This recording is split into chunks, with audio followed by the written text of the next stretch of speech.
I think financial advisors are less stock pickers, right? And they're more, I would say, financial therapists. You know, a client is typically not going to call their advisor when the market is up 10%. But if they're going through a life change, that is when they're going to need their financial advisor. And so that human interaction, you know, is always going to be the key tenet of financial advisory. The acceleration in M&A is, the velocity is just too fast for tech to catch up. What it's creating is these, I like to call them like Frankenstacks. I met with a firm that has 7 different versions of Salesforce because they acquired 7 firms in Q4 of last year. Yeah. You were just inherently creating these massive bottlenecks for the advisors. You will hear a lot of is this idea of a prospect lounge. You sign your documents today and we immediately give you your digital experience. Subtle nudges, upload your ID. What we've seen through that is, again, a higher engagement and acceleration to completed onboarding.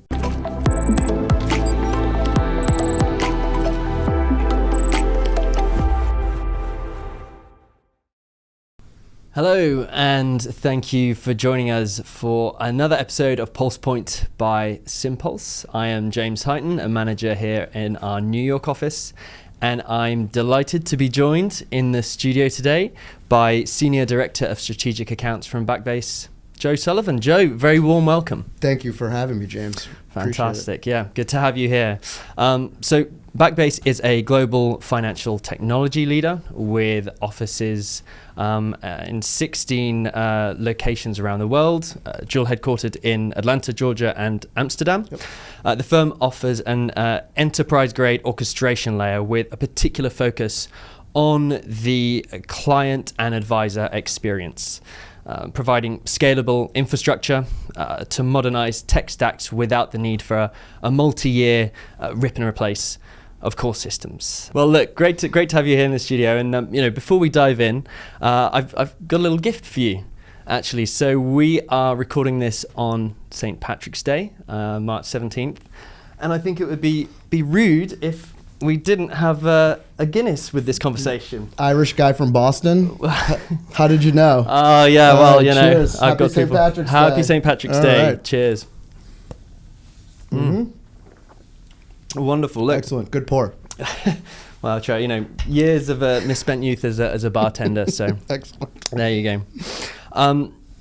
Now we've gone a couple of minutes already, and neither of us have mentioned AI, which is surprising. So let me kind of break that. We're obviously seeing AI increasingly embedded across the wealth management value chain. And I'm just curious, from your perspective, where should the balance sit between digital and human interaction? Yeah, great question. So, I kind of harken back to 10 years ago with the, some would call them the robo-advisor wars, but maybe just because I lived it. But it's very similar to the same kind of notes, right? Where this is going to replace the human interaction. This is going to completely, disrupt the advisor world, and everything's going to be run by robots, right? And what we saw back then was there was automation that was created on the advisory side, but it was mostly on the retail side, right? And I think it's a good proof of concept where the human interaction was never something that was not genuinely needed in the advisor experience, right? And so what you saw was a rush to create these robo-advisors, buy these robo-advisors. Most of them have been displaced or divested, but some of the automation that had come out of that has now created a world where I think financial advisors are less stock pickers, right? And they're more, I would say, financial therapists. And so understanding that kind of emotional financial behavior. A client is typically not going to call their advisor when the market is up 10%. But if they're going through a life change, if they're going through a divorce, if they're going through, an acquisition of a company, that is when they're going to need their financial advisor, or if the market's down 10%, right? Right. And so that human interaction, is always going to be the key tenet of financial advisory. Absolutely. So, taking this a level further, which stage of the client lifecycle would you say is best suited to AI? And, where do you believe we really need to retain that kind of relationship building human element? Yeah. So, and we have a lot of conversations about this. Interesting enough, I would say on the onboarding side, it seems to be a universal pain point. I think traditionally, onboarding was somewhat of a afterthought for the advisor and more of a back office task.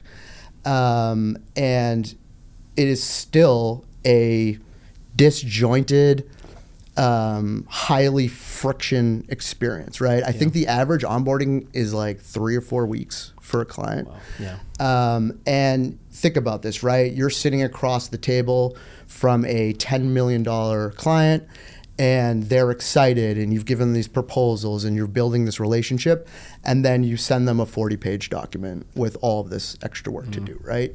And inherently what that creates is it's kind of a bad first experience that this client's having. And so it's not just this KYC, AML, back office experience. This is now a way to give the first impression of the firm.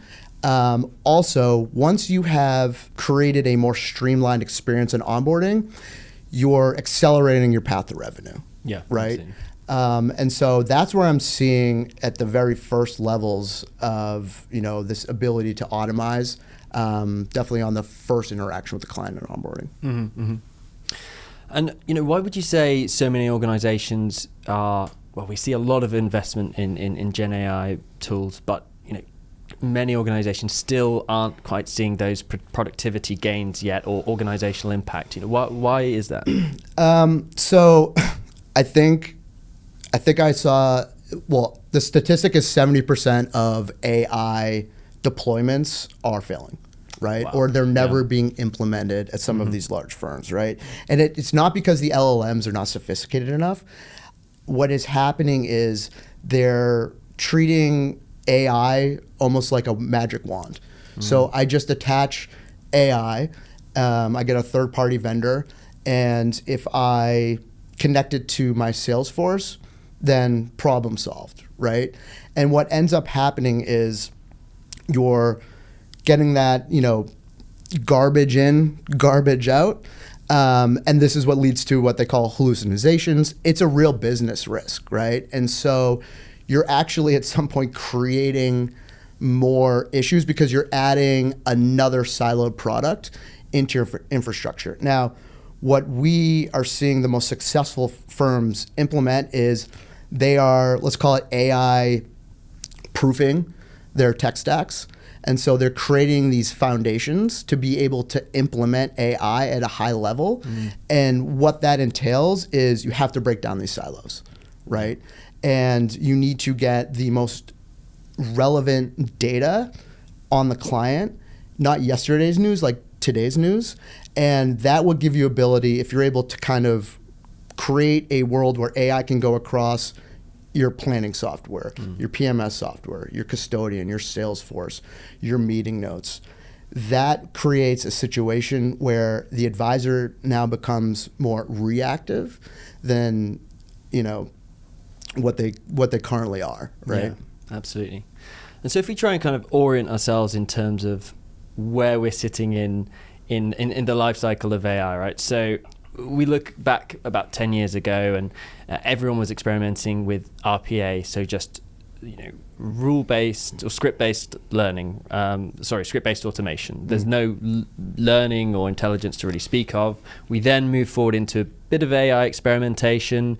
We're definitely now in the Gen AI phase, but where do you see it going next? Yeah, I think you just nailed it, James, right? I think we're in this generative AI phase in finance, and where it's going to head is to the automation, the agent world, right? Agentic AI. And what that means is right now, generative AI, it can read a PDF, it can read a statement, it can give the advisor or the service team an alert that there's excessive cash in the portfolio, or a client's underperforming a specific sector or a benchmark. Now, what agentic AI is going to do is it's going to get those same type of feeds, and it's not just going to be an alert, right, or a chore or another task. It's actually going to look at the client's profile. It's going to look at their risk tolerances. It's going to look at any type of exclusions that they have, right? It's going to look at any type of mandates that are created within that client relationship, and it's going to propose an actionable item, where the portfolio manager, the advisor, the analyst, they can actually approve it, right? And what that is going to do also is typically that would involve maybe logging into 3 different systems, right? And so again, once you break down these silos, you are able to automate that type of task across multiple different systems with just the click of a button. Yeah. What we're seeing, is a lot of agentic AI initiatives kind of start to fail when they move from just being a proof of concept into production, into a real enterprise solution. So I'm just curious, why you think that is. I think again, this breaking down the silos is kind of a non-negotiable, right? And this is again where we're seeing a lot of these AI implementations fail. This magic wand theory. What we've seen the most successful firms do is ready the tech stack, right? And these firms, James, like how much money have they spent on implementing the software, continuing the software? I don't think SaaS software is dead. I think it's increasingly becoming more important. I think we have more tools and more innovation that we've ever had before. But we're creating a burnout risk and a business risk. For example, I talked to a firm that had 500 advisor applications. Wow. 500. Right. That all had separate logins and separate interfaces and separate dashboards, right? I wouldn't say that that's scalable. And I would say that could hamper productivity. I think you'd agree with that. Absolutely. And so I think everything kind of gets blamed on SaaS, but really what it is implementation. And so I think once firms have the ability to actually scale and not just personalize the client experience, but how about personalizing the advisor experience, right? So within those 500 apps, maybe there's 5 or 6 this advisor utilizes. How do you create that journey, or how do you orchestrate that path to make that advisor the most efficient advisor that they can be, right? And that's kind of the world we're heading to. Right. Yeah, I mean, you're kind of touching on it there. With all these opportunities we have and all these tools that we have, a lot of advisors are kind of feeling overwhelmed by a lot of this. Yeah. So why do you think that is? And again, I think the firms, it's all about ROI, especially when you're implementing any new vendor. I would look at kind of this return on attention. Right. I think there's a few reasons. Obviously, being a financial advisor is a very personalized relationship. It's almost, you're the financial doctor, right? And trusting more automation and bringing that into any type of relationship, there obviously has to be more of a proof of concept, and I think we're getting there. But again, I think one of the main issues we have is this advisor swivel chair, right? And where, you have to log into 4 or 5 systems to accomplish one task. Also, one of the issues we have as you've implemented more and more point solutions is this breakdown between the back office, the middle office, and the front office, right? So take onboarding, for example. Typically, if we're saying onboarding is 3 to 4 weeks, Now, usually what happens, the client leaves, they sign or they digit sign, and the advisor has to check in with the back office and say, where are the funds? Like, what time is the account opening? What's going on here, right? And that's a phone call that usually has to be made, or an email, or Slack, or a message. In the world of a more automatized, frictionless onboarding, everyone can see exactly where the client's at, right? There should be one centralized dashboard or database, and that also utilize that to improve the client experience. The client should also know where they're at on onboarding, right? Those things don't exist. And so that's like one really good example of where we can free up a lot of time and create just better efficiencies through automation technology. Yeah, absolutely. I mean, this is all really good stuff, but let's put AI to the side for one moment. I got 4 more hours of AI talk on. Yeah. Haven't we all? And if we take a look at the wealth management industry, as a whole at the moment, we're certainly seeing an uptick in M&A activity. So, leading on from this, how do you see all of this consolidation impacting firms' operating models? Yeah, I mean, M&A is the acceleration of M&A in the past 10 years, right, is substantial. I mean, first the breakaways, now the RIAs are being bought by the aggregators, and they're like creating new wirehouses. I don't know where this is all heading. But what it's creating is these, I like to call them like Frankenstacks. Right. Yeah. And so, look, what are you buying? Are you buying AUM or scale? And I think where these firms are running into issues is the acceleration in M&A is the velocity is just too fast for tech to catch up. For example, I met with a firm that has 7 different versions of Salesforce because they acquired 7 firms in Q4 of last year. That's not an easy thing to solve for. From a management level, it's impossible. If James RIA and Joe RIA were to combined, it could take 3 years for us to solve that, right? And so you were just inherently creating these massive bottlenecks for the advisors. And of course, the downstream impact is the client experience, right? 100%. So I think this goes back to the idea of creating less of a siloed world and creating an orchestration level, almost like a window pane, where not only can you accelerate client onboarding or advisor onboarding, but it gives you the ability to somewhat rip and replace within a stack. So what I mean by that is, if we were to join a firm that had a broken down silo, right, and that these SaaS companies and these vendor relationships, we strip away their front end, we strip away their user interface, and we just have our own proprietary user face, right? We could easily assimilate a brand new RIA, a brand new wealth management team, a brand new advisor within that world, right? And that's, again, harpens back to this idea of just frictionless efficiencies. And this is where we're heading. So it's an exciting time. Right, so we've been talking a lot about the kind of operational implications, but curious to see how you see AI impacting the marketing space. It's been interesting because I've had more conversations with chief marketing officers than I have in a long time. And I think what is, the reason that is because they actually have they have more data than they've ever had before, right? And whether that's personalized data or behavioral data.